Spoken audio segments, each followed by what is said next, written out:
கோவை கூடைப்பந்து வீராங்கனை எலினா உயிரிழந்த விவகாரத்தில் மாணவி சிக்கன் ரைஸ் சாப்பிட்டதால் உயிரிழக்கவில்லை என பேரவல்லூர் போலீசார் தகவல் தெரிவித்திருக்கின்றனர். அண்மை செய்தியாக பார்த்துக் கொண்டிருக்கிறோம்.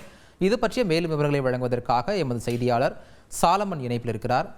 சாலமன், வணக்கம். இந்த மாணவி உயிரிழப்பில் பேரவல்லூர் போலீசார் அளித்திருக்கக்கூடிய தகவல் பற்றிய முழு விவரங்களை பதிவு பண்ணுங்க சாலமன்.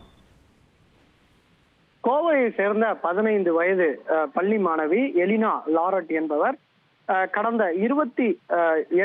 8ஆம் தேதி அவர் குவாலியர்ல இருக்கக்கூடிய கூடைப்பந்து விளையாட்டு போட்டியில நண்பர்களுடன் ரயில் மூலமாக சென்றுள்ளார்.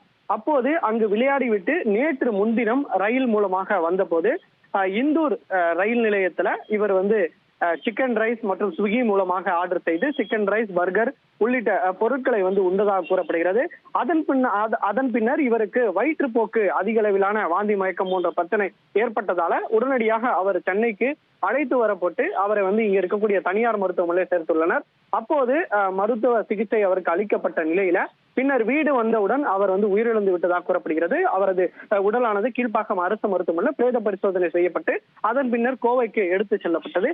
இந்த நிலையில இவர் சிக்கன் ரைஸ் சாப்பிட்டதால வயிற்றுப்போக்கு ஏற்பட்ட பிரச்சனையில இவர் உயிரிழந்தாரா என்ற கோணங்கள்ல பெரவல்லூர் போலீசார் வழக்கு பதிவு செய்து விசாரணை மேற்கொண்டு வந்த நிலையில போலீசாரின் முதற்கட்ட விசாரணையில அவர் சிக்கன் ரைஸ் மற்றும் பர்கர் போன்ற உணவுகளை சாப்பிட்டதால் உயிரிழக்கவில்லை என தகவலானது தெரிவிக்கப்பட்டது. குறிப்பாக இந்த கீழ்ப்பாக்கம் அரசு மருத்துவமனை மருத்துவர் அந்த பிரேத பரிசோதனை நடத்திய பின்பு அவர் அளித்த தகவல்ல பல்வேறு தகவல்கள் வெளியாகியுள்ளது. அதாவது வயிற்று மற்றும் அந்த மார்பு பகுதியில் இருக்கக்கூடிய சதை அவர் குவாலியருக்கு சென்று அந்த கூடைப்பந்து விளையாடும் போது கிழிந்ததாகவும் அதனாலே இவருக்கு அந்த உதரவி தானம் என்ற இடத்துல அவர் கிழிந்து அதனால பாதிக்கப்பட்டு இருப்பதாகவும் தகவலானது தெரிவிக்கப்பட்டது. உடனடியாக அங்கேயே இது தொடர்பாக சிகிச்சை அளித்தால் அவரை பிழைத்திருக்க வாய்ப்பு இருப்பதாகவும் போலீசார் தரப்புல முதற்கட்ட விசாரணையில தெரிய வந்துள்ளது.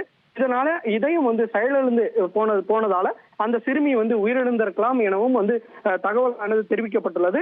இவர் இந்த சிக்கன் ரைஸ் மற்றும் சாப்பிட்டதால வயிற்று வலி ஏற்பட்டது என நினைத்து சிகிச்சை மேற்கொள்ளாமல் இந்த பாதிப்புக்காக சிகிச்சை மேற்கொண்டால் அவர் பிழைத்திருப்ப வாய்ப்பு இருப்பதாகவும் போலீசார் தரப்புல தகவல் தெரிவிக்கப்பட்டுள்ளது. இருப்பினும் இந்த வழக்கானது விசாரணை மேற்கொள்ளப்பட்டு வருகிறது. நன்றி சாலமன், கூடுதல் விவரங்களை வழங்கியதற்கு. செய்திகளை உடனுக்குடன் தெரிந்து கொள்ள உடனே சப்ஸ்கிரைப் பண்ணுங்க.